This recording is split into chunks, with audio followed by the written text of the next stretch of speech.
નમસ્કાર મિત્રો, દ્વારકામાં થયો ચમત્કાર। જે હા મિત્રો, દ્વારકાના રાણેશ્વર ફાટક પાછળના વિસ્તારમાં ચોંકાવનારી ઘટના સામે આવી છે। 29 વર્ષીય કિશોરભાઈ રાઠોડ આશરે 3 થી 4 દિવસ અગાઉ આકસ્મિક રીતે 60 ફૂટ ઊંડા કૂવામાં પડી ગયા હતા। જો કે ઘટનાની જાણ થતાં દ્વારકા ફાયર રેસ્ક્યુ ટીમ તાત્કાલિક સ્થળ પર પહોંચી યુવકને કૂવામાંથી સુરક્ષિત બહાર કાઢવામાં આવ્યો હતો।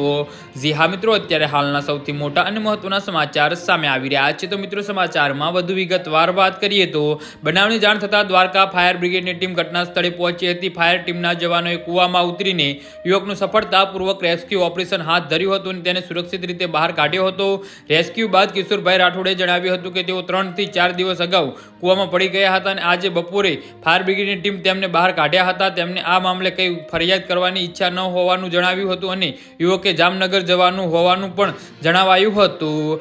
જી હા મિત્રો, તો આના વિશે તમારું શું કહેવું છે તો નીચે અમારી કમેન્ટ બોક્સમાં જરૂરથી જણાવજો અને અમારી યુટ્યુબ ચેનલને સબસ્ક્રાઇબ કરવાની ભૂલતા નહીં। ધન્યવાદ।